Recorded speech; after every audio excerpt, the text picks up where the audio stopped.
Marc chapitre 8, le verset 22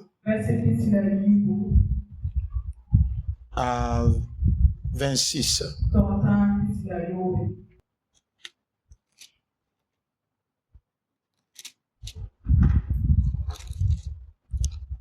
La parole de Dieu dit,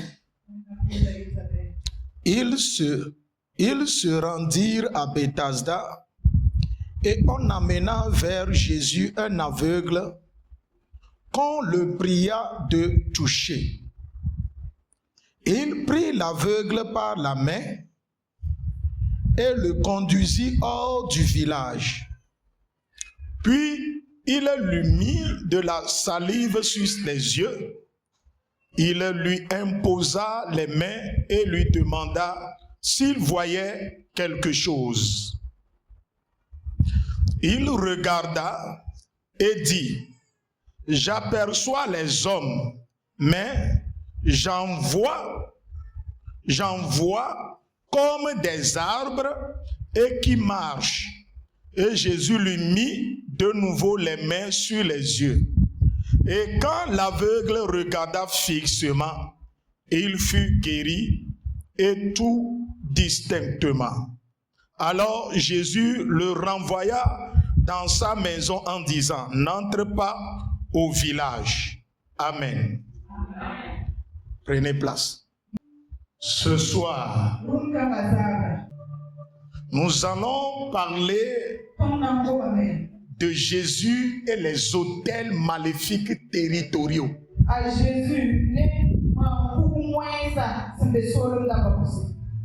Jésus et les autels maléfiques.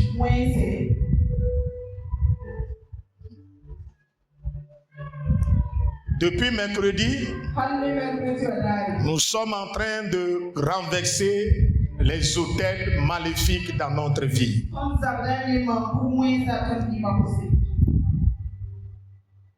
Amen. Et ce soir, la grâce de Dieu va nous permettre encore d'approfondir les mystères des autels.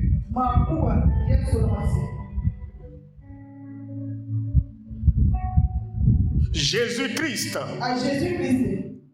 lors de son ministère,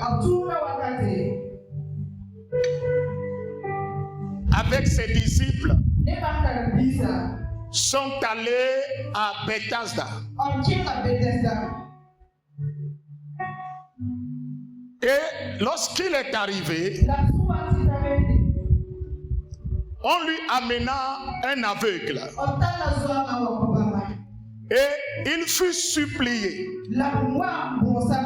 de guérir cet aveugle. Jésus les regarde.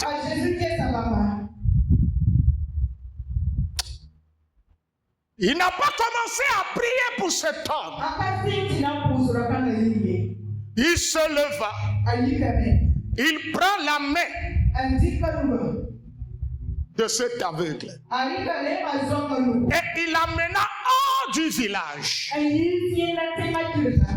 Il l'amena hors de Bethesda. Et maintenant, il le guérit. Suivez bien. Le premier réflexe qui doit attirer l'attention de tout chrétien est le premier acte que Jésus a posé. Le tenant par la main et l'amenant hors du village. Pourquoi? Jésus, 100% homme, 100% Dieu, omniscient, omnipotent, ne peut-il pas guérir cet homme dans le village de Bethesda? Pourquoi il a choisi de l'amener hors du village?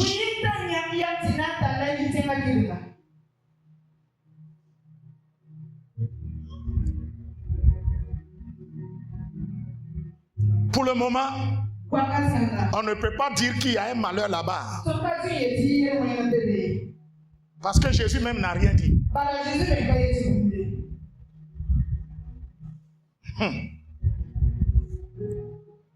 Il a pris sa salive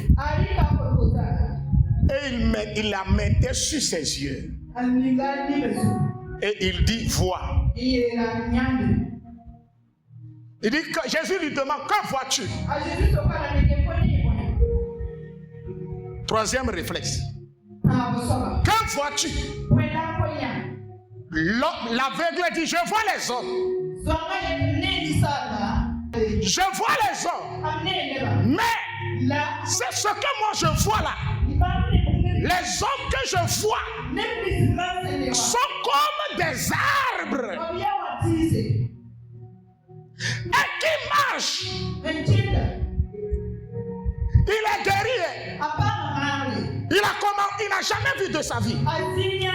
Il a commencé à voir. Mais cette vision-là est floue. Une guérison incomplète. Et Jésus lui imposa de nouveau ses mains et pria pour lui et lui dit, que vois-tu encore? Bon, si tu es un chrétien charnel, cela ne va même pas attirer ton attention. Si tu es théologien, tu vas commencer par dire des choses. Mais c'est un acte prophétique. Il faut prendre les versets dans lesquels Jésus a guéri les aveugles. Où est-ce que Jésus a guéri un malade 2 fois dans la Bible?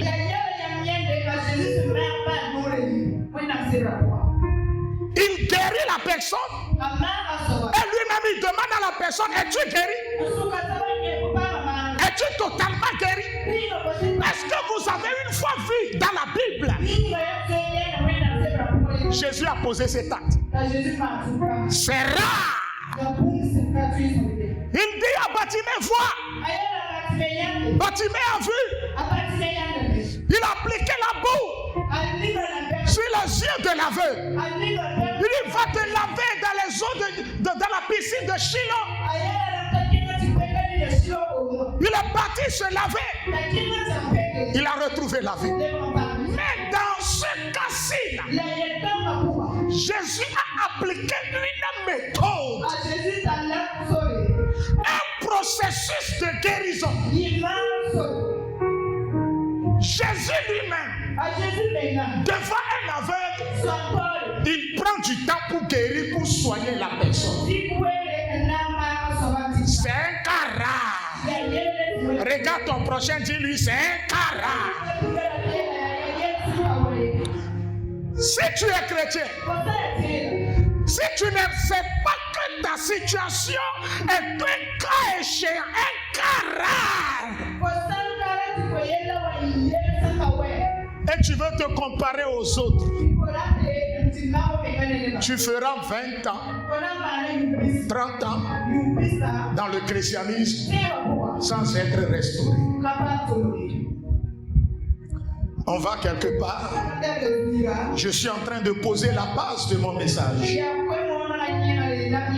Jésus, après l'avoir guéri, il le renvoya de la maison de son père.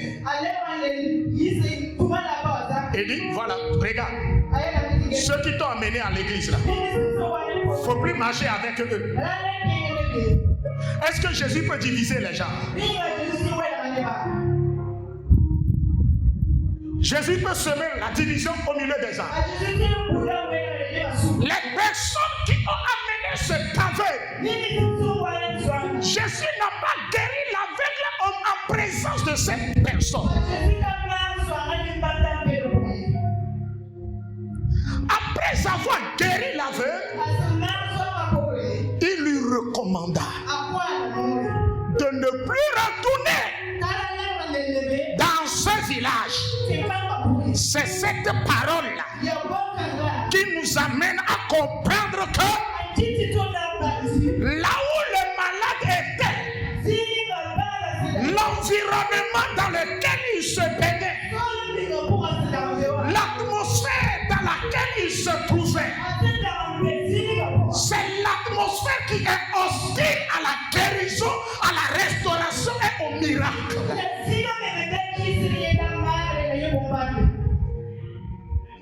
Comment on peut guérir quelqu'un hors de son village et on lui interdit de ne plus retourner au village? Mon frère, celui-même qui t'a amené dans cette église-là, il faut élever ton niveau pour comprendre que Dieu te dit des fois de ne pas marcher avec lui. C'est lui qui t'a amené. C'est eux qui ont amené l'aveugle vers Jésus. Mais Jésus lui dit, il ne faut plus retourner vivre avec eux. Il ne faut plus retourner marcher avec eux, manger avec eux. Sinon, il y aura un réclenchement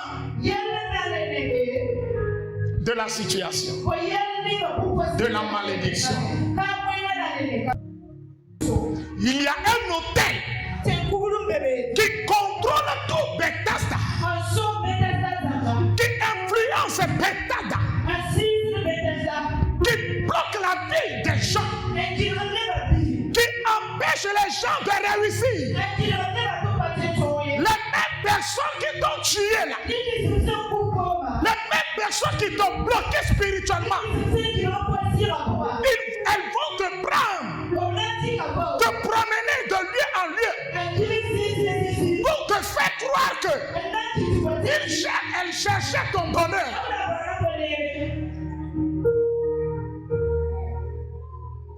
Matthieu 11, verset 21. Quand vous lisez, Jésus avait maudit Bethesda. Jésus avait déclaré: malheur, malheur à toi, Bethesda. Pourquoi? Parce que malgré les miracles que Jésus a fait dans ce village, malgré les miracles, les gens étaient hostiles à la repentance. Les gens ne croyaient pas en Jésus. Ils l'ont rejeté. Les gens ont rejeté la repentance. Et ils ont refusé de croire en Jésus. Et Jésus dit: malheur à vous. Et Bethesda a été maudit. Donc Bethesda, à Bethesda, il y a un hôtel d'incrédulité. Des gens croyaient difficilement. La ville est frappée d'incrédulité collective.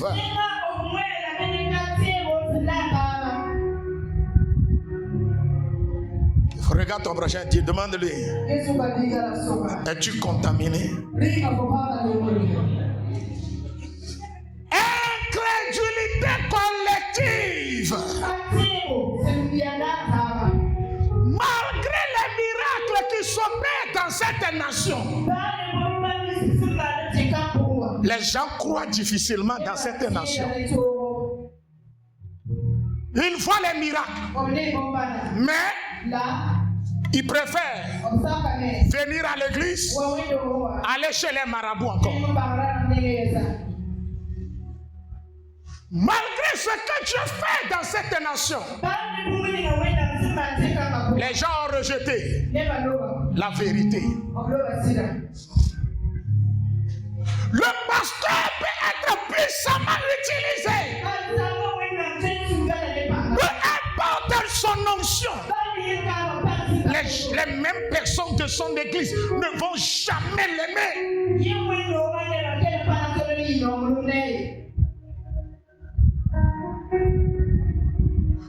ne vont jamais le croire. Dans la société où tu travailles, dans l'entreprise où tu travailles, tout le monde connaît ta compétence.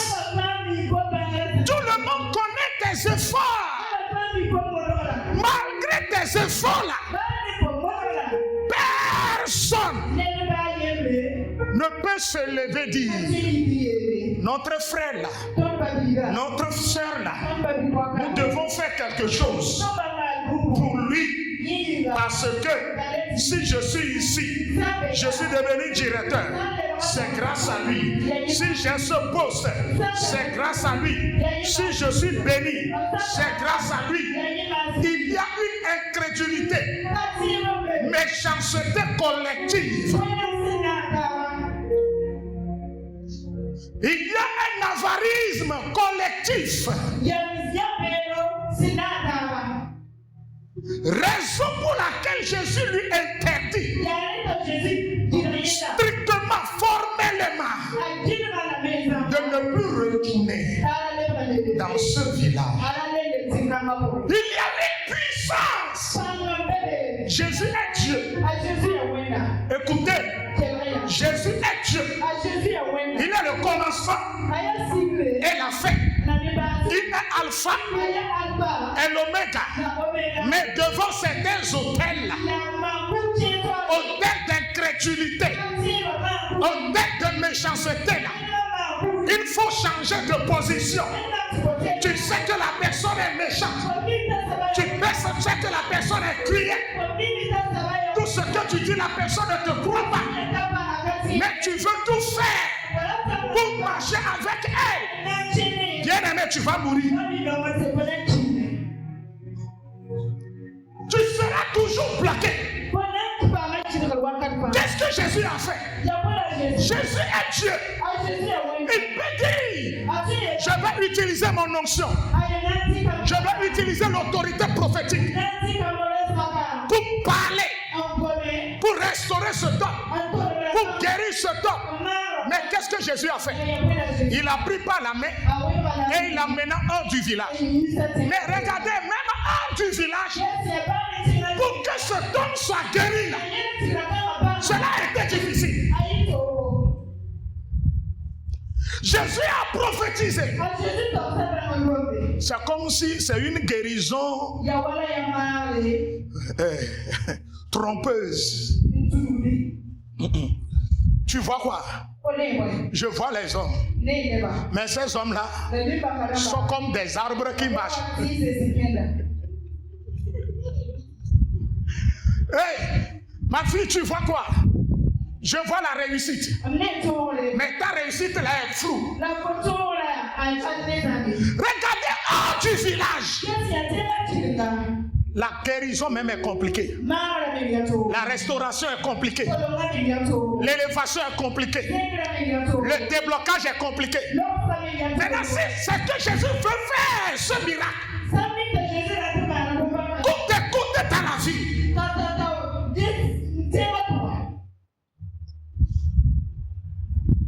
Il ne faut pas prier pour que Dieu t'ouvre les yeux, pour que tu connaisses ceux avec qui tu marches. Ceux que tu écoutes là, ceux qui te donnent conseil, que Dieu t'ouvre les yeux pour que tu connaisses, pour que tu saches ce qu'ils sont spirituellement. Jésus est Dieu, mais devant l'autel d'incrédulité, il n'a pas négocié. Il n'a pas dit je vais prier. Un jour ils vont comprendre. Il s'est séparé d'eux et il a pris du temps pour soigner le malade. Maintenant il ordonne au malade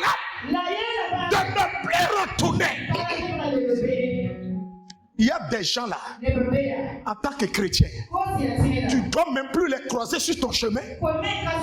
Même aller s'asseoir, manger avec eux. Même aller écouter des choses, des paroles venant d'eux.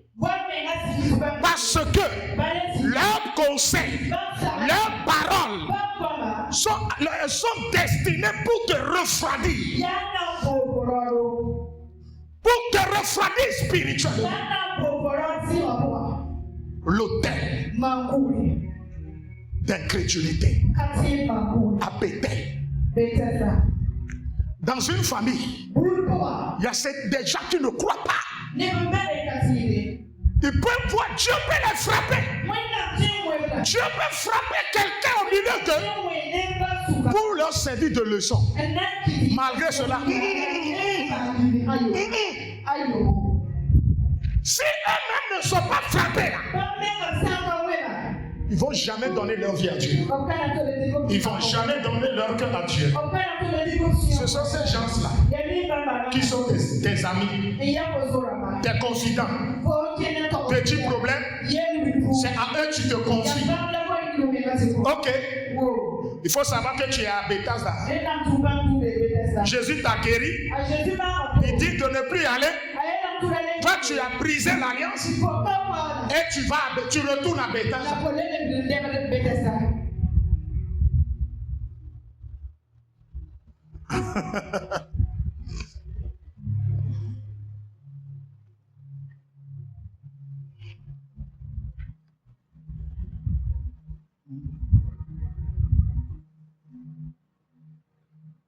Ce soir, lorsque j'ai commencé à lire, Dieu m'a donné le message là et j'ai commencé à lire. J'ai pleuré. J'ai demandé à Dieu, Dieu, pourquoi tu as permis à ce que les mêmes personnes qui sont à l'origine du malheur de cet aveugle, là maintenant devant Jésus. Jésus le guérit et il dit, votre chemin là a pris fin ici. Il ne faut plus retourner avec eux. Dieu est passé par eux pour te rencontrer. Mais maintenant, il n'y a pas de redevabilité entre vous. Non, c'est moi qui t'ai amené. Tu dois m'écouter. Bien-aimé, ta vie sera bloquée. Ce homme a obéi. Et il est totalement guéri. Souvent Dieu nous guérit. Dieu nous délivre de certaines situations difficiles. Mais il faut du temps pour que ta guérison soit totale. Tu dois permettre à Dieu de te soigner en obéissant ses ordonnances. Mais nous n'écoutons pas, malheureusement, le Seigneur Jésus. Il y a un autel d'incrédulité à Bethesda. Il y a un autel de malédiction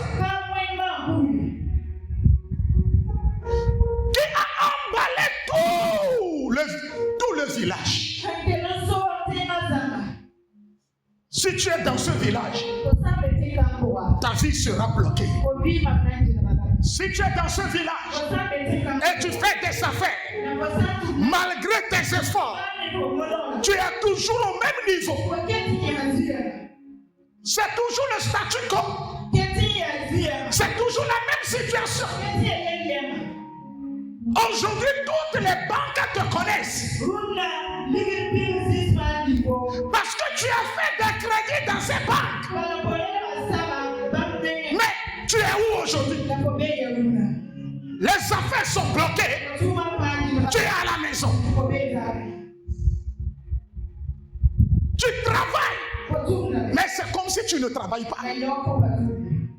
Quand tes enfants tombent malades, tu ne peux pas te lever comme ça, les amener à l'hôpital. Tu es obligé d'aller chercher paracétamol 100 francs. Or, l'état de l'enfant est critique. Mais comme il n'y a pas les moyens, il y a une femme qui est morte en Côte d'Ivoire à cause du manque de moyens. Elle est en gestation. Elle doit accoucher. Arriver à l'hôpital. Les médecins ont dit qu'elle ne peut pas accoucher par voie basse. Il faut une intervention chirurgicale. Il faut une césarienne. Mais son mari dit qu'il n'a pas les moyens. Les médecins l'ont laissée, elle est morte.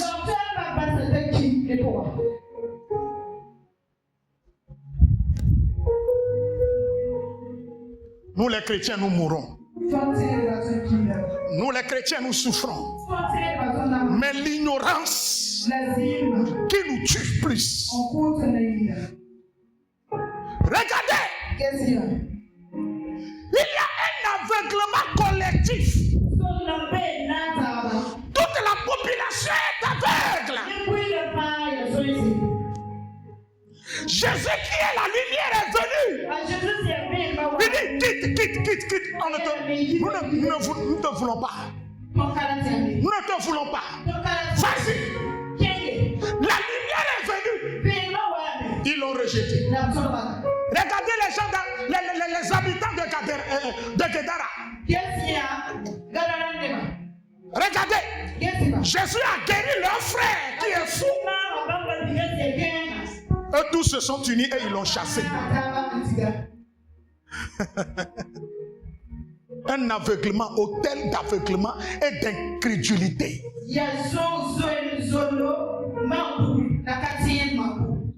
Non, regardez. Il est aveugle. Il est guéri. Et sa guérison a été difficile. S'il retourne, qu'est-ce qui va lui arriver? Raison pour laquelle des fois, quand Dieu te délivre, quand Dieu te sauve d'une situation, il t'exhorte à marcher en nouveauté de vie, à marcher dans la sanctification, pour que le pire ne t'arrive.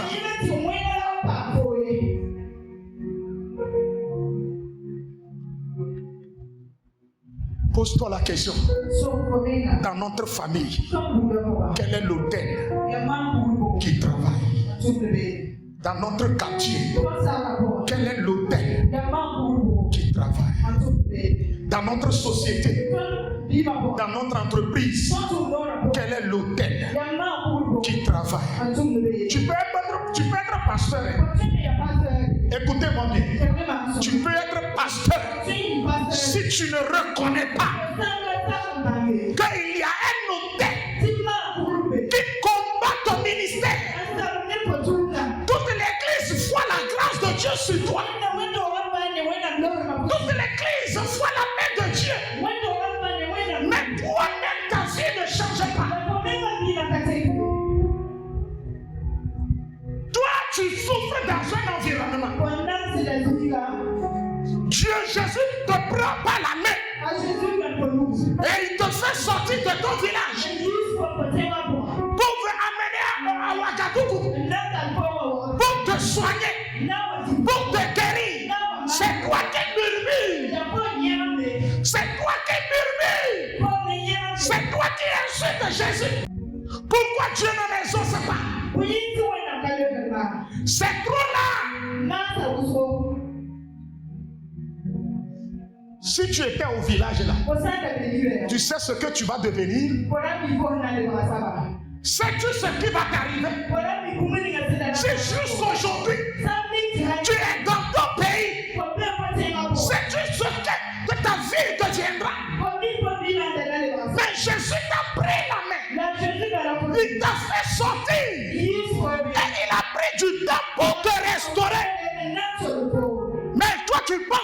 trop là. Et tu murmures. Même en dehors du village, la guérison n'a pas été facile. La délivrance n'a pas été facile. Maintenant, si c'est que tu es toujours à Koudougou.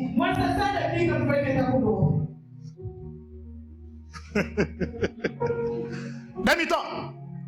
Si c'est que tu es toujours au village, au Togo là-bas. Hein? Au moment où un village où il y a la concurrence de celui qui a plus de wak, le plus puissant. Si c'est que tu es au village en ce moment, tu es en train de, tu es devenu féticheur, tu es devenu Uno.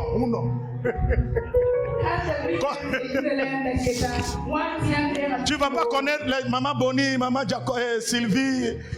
En ce moment, toi, Uno, je suis féticheur. Tu ne vas même pas porter, tu ne sauras même pas comment bien s'habiller, mais c'est tout le temps, les fétiches vont te dire, tu dois marcher pieds nus, tu dois marcher pieds nus.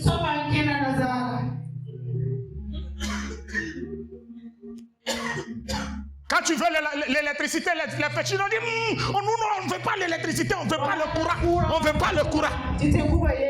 Nous voulons l'Empire. Vous connaissez l'Empire là, non? Nous voulons l'Empire. Et quand tu sors de ton couvent, les gens vont courir à gauche. Le plus puissant arrive. Le féticheur aussi plus puissant, il arrive. Quand il vient, tu vas dire un Clio, un Clio.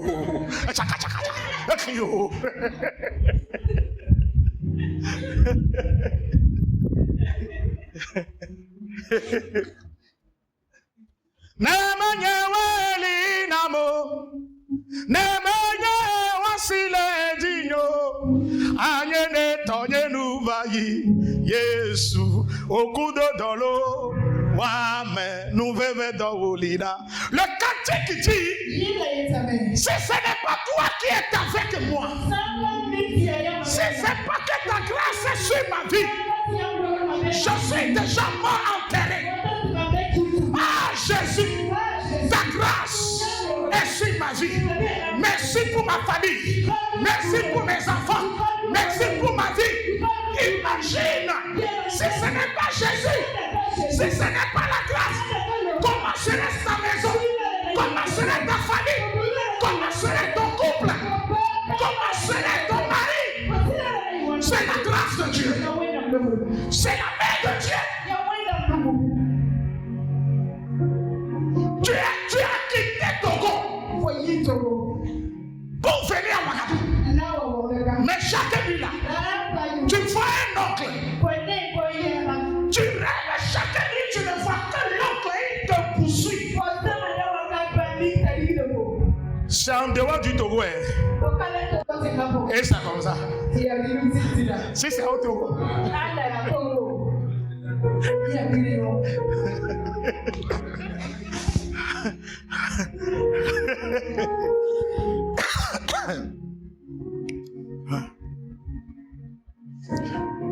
C'est mon fils Xavier qui me dit que, ah papa,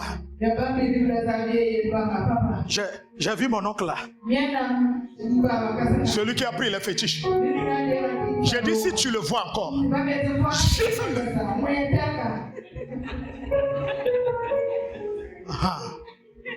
Vous voyez? Vous voyez, non? Il a quitté, mais il le suit encore. Cet homme est sorti avec Jésus est là. Ça n'a pas été facile. Mais si Jésus n'est pas là, Madame Boni, il ne faut pas jouer avec ta vie. Regardez comment la stratégie que Jésus même a menée pour pouvoir soigner ce homme. Et toi tu es à Ouagadougou. Les portes commencent par s'ouvrir. C'est toi qui t'habilles correctement. Et tu prends photo, tu envoies à la famille.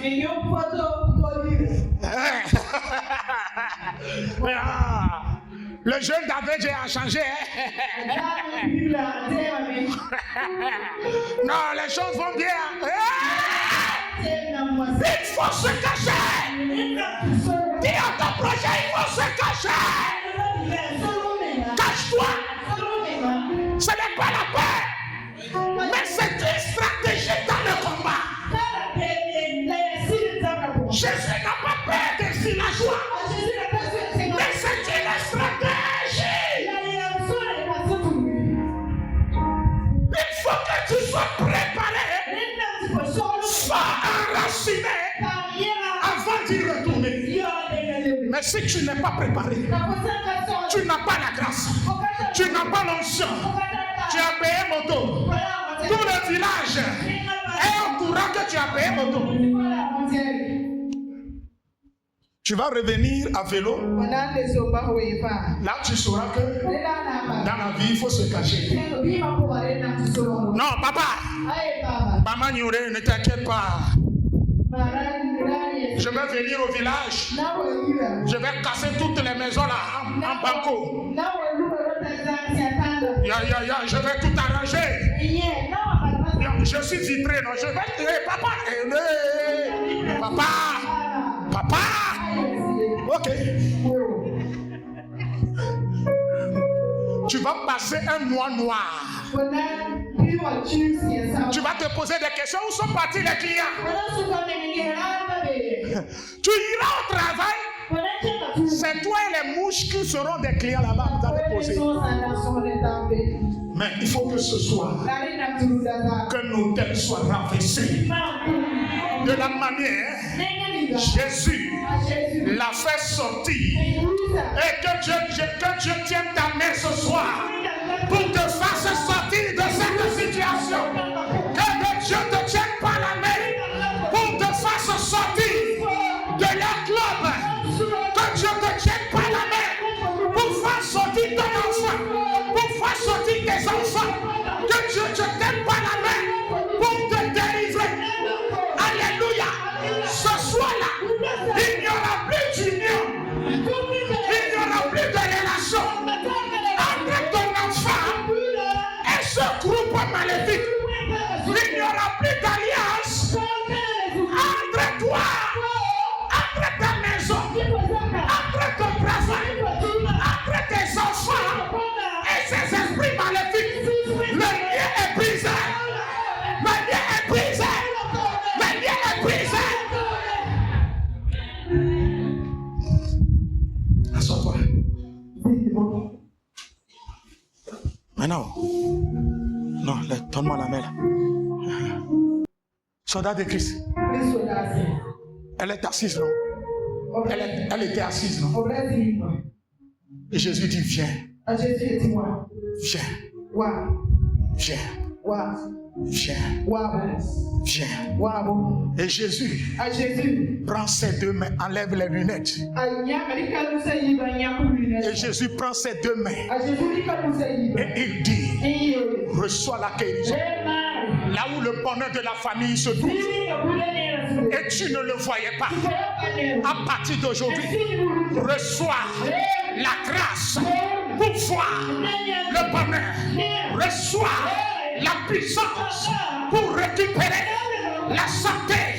Reçois la puissance pour recevoir. Reçois l'autorité. Reçois l'autorité. Reçois la puissance. Et tout à coup, ces yeux sont ouverts. Le voile est ôté. Les tombeaux sont ouverts. Les liens sont brisés. Le cercueil est brisé. Le cercueil est brisé. Le cercueil est brisé. La mort est aboutie. Ce soir, que cette grâce te pénètre. Que cette grâce te pénètre. Qu'elle te pénètre. Qu'elle te pénètre. Qu'elle te pénètre. Reçois la guérison. Tes yeux sont guéris. Amen. Vas-y. Maintenant, Jésus te dit, assois-toi ici. Ne fais plus retourner là. Et maintenant, je viens, je m'assieds. Je dis, oh, elle est où? Oh, elle est où? Oh, ma soeur, viens, je vais te voir. Est-ce que tu vas venir pour me voir?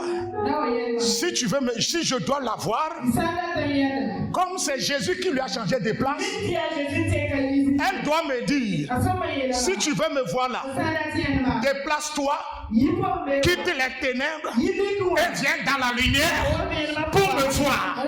Les gens ce soir vont libérer, vont abandonner les ténèbres pour venir te voir dans ta gloire. Alléluia. Les gens vont abandonner leur vie pour venir vérifier si réellement tu es restauré, si réellement tu es délivré, si réellement tu es élevé. Reçois cette grâce. Assois-toi. Ma fille, vas-y toi. Sois bénie. Vous voyez, c'est ce que Dieu nous fait. Alléluia. Amen. Alléluia. Amen. Oh, alléluia. Amen. Cette entreprise dans laquelle tu bosses, ton enfant bosse, il se bat, mais on le piétine là. Que Dieu ouvre une porte, le tient par la main et le fait entrer dans la nouvelle entreprise. Si ceux de l'ancienne entreprise l'appellent, il ne faut pas qu'il nous retourne. Ce soir, bien aimé dans le Seigneur. Hein? Non, ma collègue, c'est ma soeur du marché. Non, on se connaît depuis 20 ans. C'est ma soeur. C'est ma copine. C'est ma cousine. C'est mon cousin. On a grandi ensemble. Jésus n'a pas cherché à savoir si vous êtes nés ensemble ou bien. Mais il a dit, il ne faut plus retourner.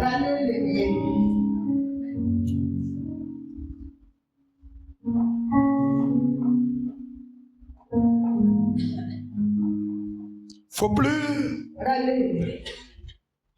Ce soir-là, que Dieu t'ouvre les yeux. Les relations que tu dois quitter là, que Dieu te détecte ces relations. Que toutes tes relations soient scannées. Et les relations parasites soient brisées. Que les relations maléfiques soient brisées.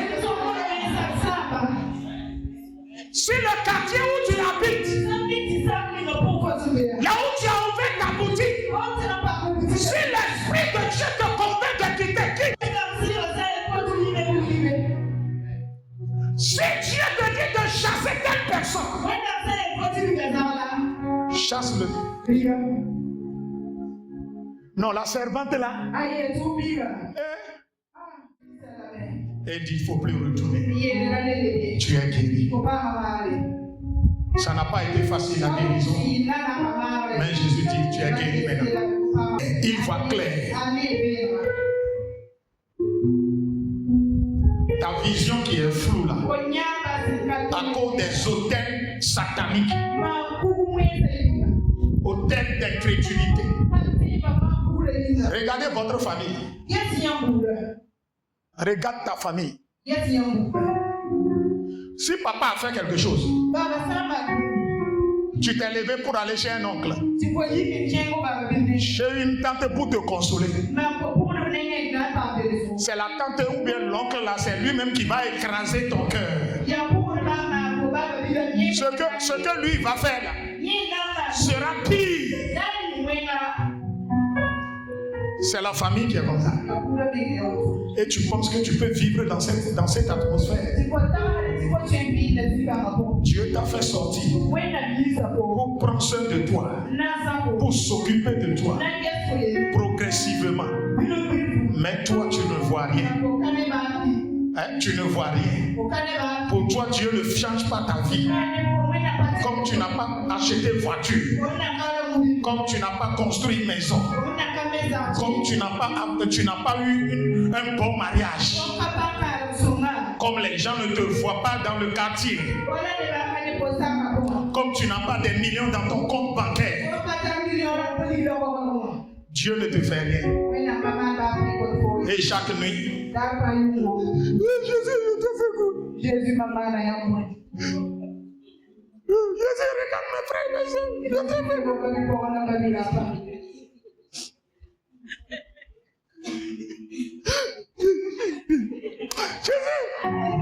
Jésus.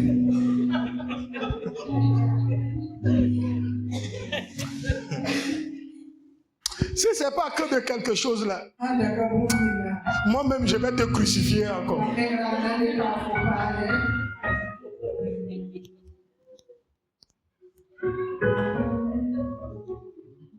Amen. Amen. Ce soir-là, nous allons prier. Hein? On va prier. Les hôtels qui nous suivent, les environnements dans lesquels nous nous trouvons et qui influencent notre déblocage, notre guérison, notre restauration là. Cette nuit-là, que Dieu nous délivre, que ces hôtels soient renversés.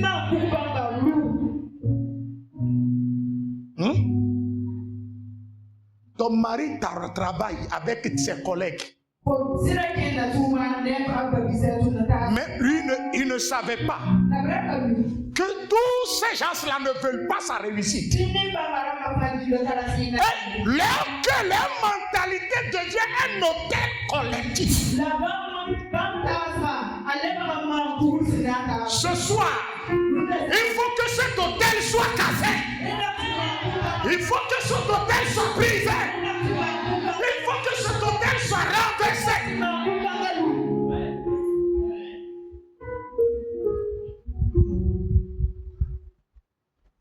Ce soir, je serai sans pitié.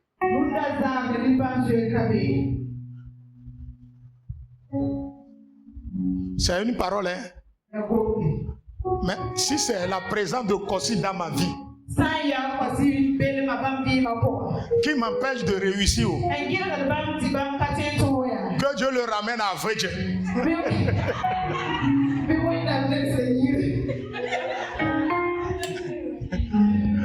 Si la présence de Matthieu sur la batterie là qui nous bloque ici, que Dieu le chasse de l'église, afin que nous ayons un nouveau batteur. Si la présence de Emmanuel est fouée là, il n'est pas spirituel, il joue dans la chair. Qu'il quitte là-bas, que Dieu nous donne un nouveau musicien, un nouveau pianiste. Si c'est Bénin qui est devant la porte, sa tête bloque les bénédictions là. Que cette tête soit coupée. Ah, vous voyez? C'est comme ça qu'un chrétien doit prier. Celui qui doit réussir, veut réussir. Écoutez-moi bien. Jésus n'a pas eu pitié de ces gens-là. Il n'a pas dit c'est eux qui ont amené le malade. Il ne les a même pas calculés. Il dit il faut plus retourner. Ce soir-là, ceux qui sont autour de toi, si c'est eux qui te bloquent, tes frères, tes soeurs, ils font des choses dans la maison familiale contre toi. Ils font des choses dans l'entreprise contre toi. Et ces choses te bloquent là. Que Dieu l'accompagne. Que le Seigneur l'accompagne. enfant est un génie. En temps normal, si c'est dans un... S'il quitte Ouagadougou, il va dans un autre pays. Même les ministres se prosternent devant lui. Quand il revient dans son pays, on ne sait même pas qu'une autorité est de retour. C'est l'environnement. On ne connaît pas sa valeur. On ne connaît pas son autorité. Que ton environnement soit assaini ce soir.